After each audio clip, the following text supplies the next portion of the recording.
Senhor é meu pastor e nada me faltará. Caminhar me faz por verdes pastos. Guia-me mansamente a águas tranquilas. Refrigera minha alma. Guia-me pelas veredas da justiça por amor ao seu nome. Ainda que eu caminhasse pelo vale da sombra da morte, eu não temeria mal algum, porque tu estás comigo. A tua vara e o teu cajado me consolam. Preparas uma mesa perante mim, na presença dos meus inimigos. Unge a minha cabeça com óleo e o meu cálice transborda. Certamente que a bondade e a misericórdia me seguirão todos os dias de minha vida, e eu habitarei a casa do Senhor por longos dias. O Senhor é meu pastor e nada me faltará. Graças a Deus.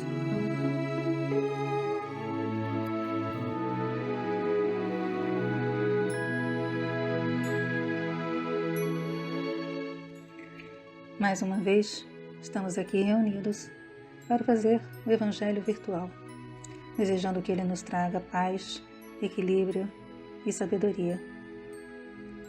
Nós saudamos a corrente de Francisco de Assis.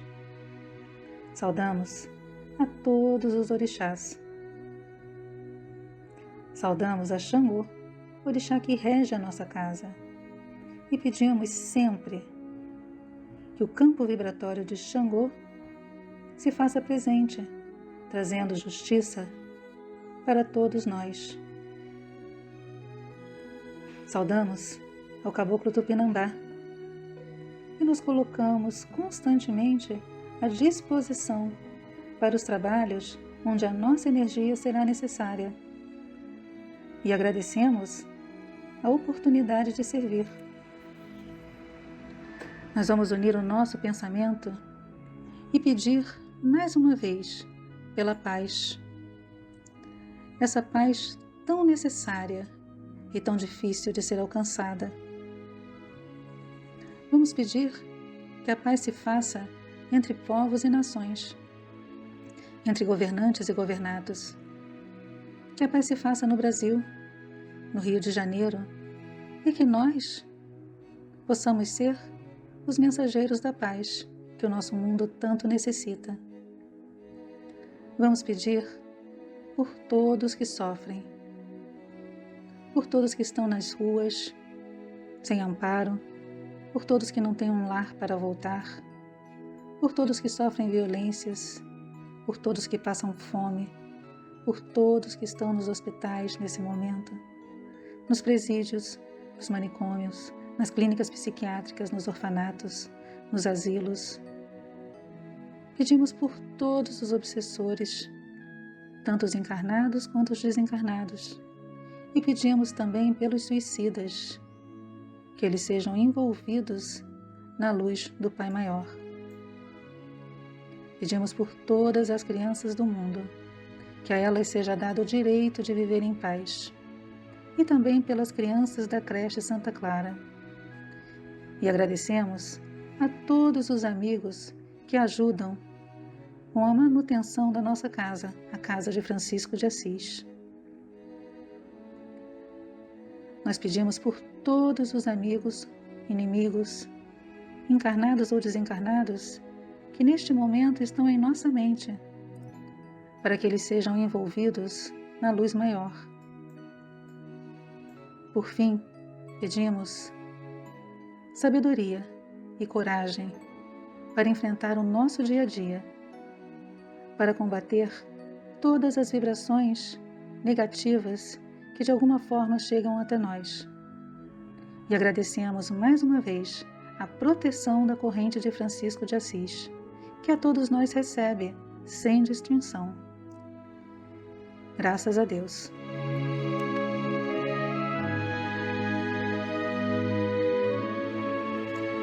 Da sabedoria do Evangelho de Torres Pastorino, ser discípulo. Lucas, capítulo 14, versículo 25 a 33. Saía com ele grande multidão, e voltando-se, disse Jesus a eles: Se alguém vem a mim e não odeia seu pai, sua mãe, a esposa e os filhos, os irmãos e as irmãs, e até também a própria alma, não pode ser meu discípulo. Quem não carrega sua cruz e vem atrás de mim, não pode ser meu discípulo. Quem de vós, pois, querendo edificar uma torre, primeiro não se senta a calcular o gasto, se tem para acabar.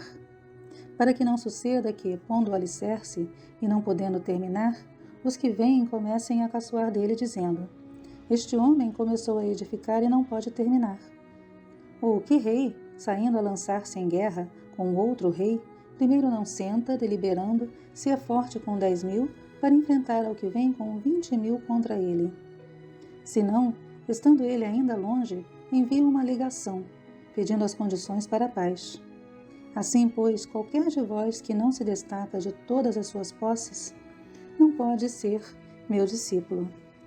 As multidões saíam acompanhando Jesus, correndo atrás de sua fascinante personalidade humana, maravilhadas com seus poderes psíquicos, com suas palavras de amor, de sabedoria e autoridade. O mestre observa os componentes do grupo. Quantos que ali estão a ele se prendem somente por causa dos benefícios recebidos ou a receber. Não, não é isso que importa, não é isso que interessa, não é imitá-lo externamente nas palavras e gestos, é algo mais profundo e misterioso. Passemos à interpretação do texto no campo iniciático. Ainda uma vez encontramos preciosas lições de como deve preparar-se aquele que pretende ingressar na Assembleia do Caminho. Vejamos as condições requeridas. Compreensão absoluta do desligamento total de tudo que é terreno, como seu corpo, suas sensações, suas emoções, seu intelectualismo humano, com todos os seus agregados animais, que podemos dizer que é a preguiça, o sensualismo, paixões, vaidade, orgulho, que de tão arraigados são com ele mesmo confundidos. São considerados parentes consanguíneos, pai, mãe, esposa, filhos, irmãos e irmãs. Tudo que constitui matéria deve ser abandonado e como que odiado, voltando-se o candidato na direção oposta, o espírito puro.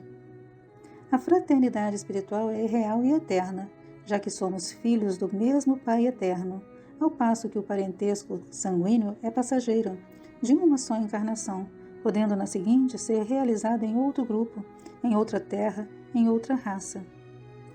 Entretanto, não são apenas os apegos externos que precisam ser cortados, mas até o do próprio eu pequeno, da personagem terrena transitória, o filho único tão querido, a própria alma, com seus gostos, suas características temperamentais. Esse é o maior apego nosso. Só realizando estes dois desligamentos é que o candidato poderá tornar-se discípulo. Discípulo é o que põe o pé na senda para iniciar a caminhada. Só após passar pelo discipulado, em seus graus primeiros, é que pode pretender o ingresso na iniciação. E dificilmente se obtém isso numa só existência terrena. Os próprios mestres da sabedoria continuam até hoje a denominar-se a si mesmos discípulos. Daí não acreditarmos em quem se chama a si próprio de iniciado. Quem o diz não o é, porque quem verdadeiramente é iniciado não o diz. A terceira condição para ser discípulo é receber com alegria o peso da própria cruz, que tem vários aspectos. Inicialmente é a própria encarnação, quando a criatura se torna consciente de que se acha pregado na cruz de carne, limitado em suas possibilidades, grudado ao chão de matéria. Mas além desse peso, outros podem sobrepor-se. Pobreza, falta de meios e de ambiente, aderentes incompreensivos, exploradores e abusadores, dores e sofrimentos, deficiências físicas, humilhações e desprezos, perseguições e até a morte. E não obstante tudo isso, continuar firme o trajeto, sem abater-se nem desanimar. O passo seguinte é o de palmilhar a estrada que o mestre exemplificou com sua humildade, seu espírito de sacrifício, sua dedicação integral ao serviço à humanidade, sua união com o Pai, seu amor sem condição a todos. Venha atrás de mim, ou segui-lo. Quando são frases proferidas pelo Cristo, significa realmente unir-se a Ele, buscá-lo por todos os meios, procurando ajustar-se com a sintonia crística até a unificação final. Para ingressar no discipulado, faz-se ainda necessário capacidade cultural, a fim de bem compreender os ensaios. Muitos há que desejam ardentemente ingressar como discípulos. Inegavelmente, são muitas vezes pessoas ardorosas de amor e ansiosas de perfeição, mas não possuem as condições essenciais para isso. Não têm conhecimento. Para a iniciação, são essenciais 3 condições pessoais: amor, amadurecimento e sabedoria. Jesus, em diversas ocasiões, como esta agora, alerta quanto às condições indispensáveis para ingressar no discipulado. Examine-se se tem capacidade desenvolvida para que não inicie uma obra e se veja obrigado a parar na metade do caminho. Outro requisito para entrar na escola é saber se está capacitado para combater os inimigos internos e externos. Em outras palavras, se seus instintos inferiores animais não estão mais fortes que sua capacidade de luta. O rei, quer dizer o espírito, precisa calcular suas forças, a fim de ver se são superiores às do outro rei, a personagem. Se forem inferiores às forças do espírito, este pede as condições de paz. Isto é, por exemplo, se a sensualidade predominar e o espírito não tiver condições de sublimá-la, obedeça à força de sua personagem e se dedique à família, sem pensar em desapegar-se. Se a violência do temperamento não pode ser dominada, afaste-se da senda nesta vida e volte quando puder contar com o domínio de suas energias exuberantes. E assim por diante. Então calcule bem as suas possibilidades de luta e de vitória, antes de lançar-se ao combate, a fim de não arriscar-se a derrotas espetaculares. Aqueles que ingressam na senda por sua alta recreação, de modo geral caem fragorosamente, quer desviando-se para a magia negra, quer aniquilando-se até na parte humana. A corrupção do melhor é a pior. Finalmente, é necessário destacar-se de todos os bens materiais, de todas as posses, para que não seja por elas possuído. Deverá ser capaz de dar tudo e passar o resto da existência a mendigar seu sustento, ainda que isso não lhe seja exigido. No entanto, deve ser capaz de fazê-lo sem sofrimento moral, portanto, desapego total. Essas são as regras para todas as épocas e regiões do globo, sem exceção. Como vemos, encontramos no ensino crístico a orientação completa e integral. A única necessidade é saber interpretar suas palavras de sabedoria, e não apenas fixar-se na letra fria e morta.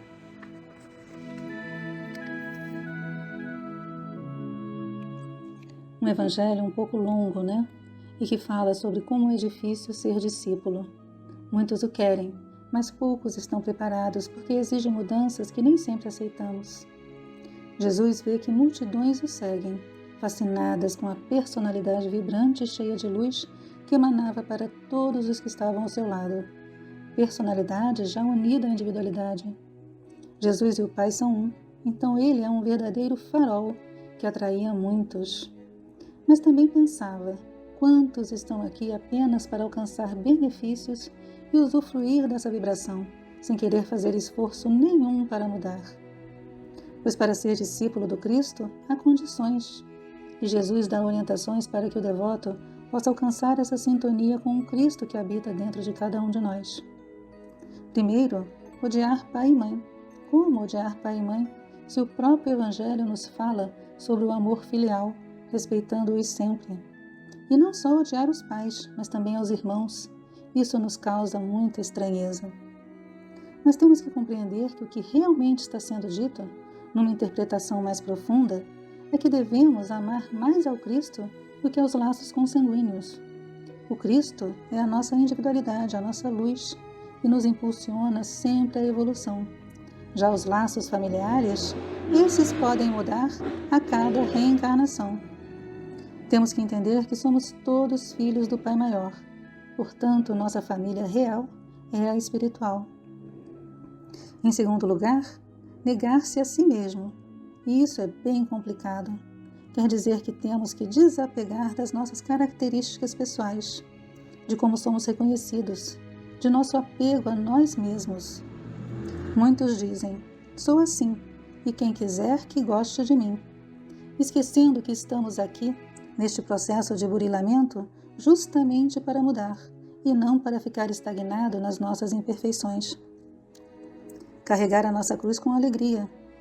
Aí pensamos, alegria com essa quantidade de problemas? É difícil, né? Mas temos que entender que a nossa cruz são as consequências das nossas ações. É a lei de causa e efeito agindo a nosso favor. Então, não temos como maldizer a nossa cruz. Temos é que agradecer a oportunidade de carregá-la, o que nos dará a libertação de diversos karmas. Haverá uma purificação do nosso perispírito, que aos poucos irá se sutilizando, demonstrando nosso amadurecimento espiritual e consequente evolução. Caminhar após ele, quer dizer, unir-se ao Cristo. Isso exige de nós dedicação integral ao serviço à humanidade, procurando nos ajustar com a sintonia crística até a unificação total. Essa unificação total é quando a personalidade se une à individualidade e passamos a vibrar o amor ao próximo de forma plena. Calcular nossa capacidade e se temos condições de iniciar a jornada. Verificar se temos luz suficiente para o caminho, se temos amor, amadurecimento e sabedoria. Nesse trecho nos é falado sobre a capacidade cultural e intelectual que essa jornada necessita. Mas vamos esclarecer que essa capacidade não é ter estudo, não é ser PhD em diversas matérias. Pode até ser, mas é além disso. É a sabedoria já armazenada em diversas vidas. É a luz que está em nosso espírito, a sabedoria alcançada. Então, nada de ter vaidade e se sentir superior por ter tido acesso a estudos nessa vida atual. Não é isso que nos fará iluminados. Precisamos também calcular se temos forças contra o inimigo. E que inimigo é esse? É o adversário, a nossa personalidade totalmente voltada para os prazeres mundanos, as sensações. E o Evangelho ainda explica que está tudo bem se não podemos nos afastar da materialidade, se ainda não conseguimos vencer a nós próprios. Podemos, nesse caso, nos dedicar à nossa família, realizando nossa evolução no convívio muitas vezes difícil com o nosso irmão. Por fim, é necessário desapegar de tudo, não se importar mais com os bens materiais, nem se importar com apegos, e fazer isso sem sofrimento nenhum. E aí fica a pergunta: será que já estamos preparados para ser discípulos do Cristo? Muita reflexão temos que fazer. Que as bênçãos de todos os orixás recaiam sobre nós, nos trazendo o equilíbrio necessário para o nosso dia a dia. Que assim seja.